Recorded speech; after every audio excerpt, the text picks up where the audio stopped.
கன்னியாகுமரி மாவட்டம் ஆசாரிபள்ளத்தைச் சேர்ந்த ஒரு கப்பல் உரிமையாளர் தனது பணியாளரின் உடல்நலம் சீராக வேண்டி திருச்செந்தூர் முருகன் கோவிலில் அபூர்வ காணிக்கை செலுத்தியுள்ளார். இச்சம்பவம் பக்தர்கள் மத்தியில் பெரும் நெகிழ்ச்சியை ஏற்படுத்தியுள்ளது. தென்காசியைச் சேர்ந்த முருகன் என்பவரின் மகன் அஜய். இவர் கன்னியாகுமரி மாவட்டத்தைச் சேர்ந்த ஒரு கப்பல் உரிமையாளரின் கப்பலில் மாலுமியாக பணிபுரிந்து வந்தார். துருக்கியிலிருந்து இத்தாலி நோக்கி சென்று கொண்டிருந்த கப்பலில் பணிபுரிந்த அஜய் சுமார் 1 வருடத்திற்கு முன்பு எதிர்பாராத விதமாக கப்பலின் மேல் தளத்திலிருந்து தவறி விழுந்து படுகாயமடைந்தார். இந்த விபத்தில் அஜய்க்கு கை, கால், முகம் மற்றும் உடல் முழுவதும் பலத்த காயங்கள் ஏற்பட்டு நடக்கவோ பேசவோ முடியாத நிலையில் இருந்தார்.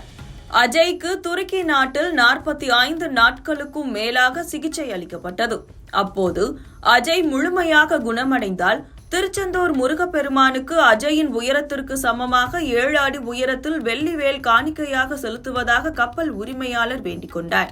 கப்பல் உரிமையாளரின் பிரார்த்தனை பலித்தது. அஜய் தற்போது முழுமையாக குணமடைந்துள்ளார்.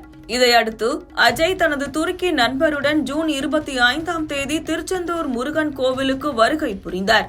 அவர் தன்னுடைய உயரமான 7 அடி உயரத்தில் 1 கிலோ 9 கிராம் எடை கொண்ட சுமார் 1,62,000 ரூபாய் மதிப்பிலான வெள்ளியாலான வேலை காணிக்கையாக கொண்டு வந்தார். கோவிலின் வெளிப்பிரகாரத்தில் அஜய் வேலுடன் வலம் வந்த போது கோவிலுக்கு வந்த பக்தர்கள் ஆச்சரியத்துடன் அவரை பார்த்தனர். அதன் பின்னர் அஜய் அந்த வேலை முருகன் சன்னதியில் வைத்து பின்னர் கோவில் உள்துறை அலுவலகத்தில் முறையாக ஒப்படைத்தார். தனது பணியாளரின் உடல்நலம் சீராக வேண்டி ஒரு முதலாளி இவ்வளவு பெரிய காணிக்கையை செலுத்திய சம்பவம் திருச்செந்தூர் மட்டுமல்லாமல் தமிழகம் முழுவதும் உள்ள பக்தர்கள் மத்தியில் பெரும் ஆச்சரியத்தையும் நெகிழ்ச்சியையும் ஏற்படுத்தியுள்ளது.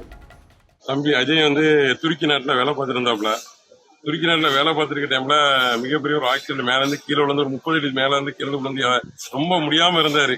கால், கை, உடம்பெல்லாம் முடியாம நடக்க முடியாம இருந்தாரு. அப்போ எங்க கம்பெனி ஓனர் என்ன பண்ணாங்கன்னா, முருகனுக்கு வேண்டாரு பையன் நல்லபடியா திரும்பி வந்தா பையனோட அளவுக்கு நான் வேலை செஞ்சு வைக்கேன்னு. அதை அந்த நேற்றுக்கிற இன்னைக்கு முடிச்சுக்கிட்டாரு. அது இன்னைக்கு பையனும் நடந்து வந்திருக்க. அவரை பேச முடியாம இருந்தாப்புல. நான் தான் துருக்கியிலிருந்து இந்தியா கொண்டு வந்தேன். அப்போ ரொம்ப பேச முடியாது, எதுவுமே பண்ண முடியாது. இப்போ கொஞ்சம் நல்ல நிலைமையில வந்துட்டாப்புல. அதுக்குதான் நன்றிக்கிறனாக முருகனுக்கு இந்த வேலை சேர்க்க வந்திருக்கோம்.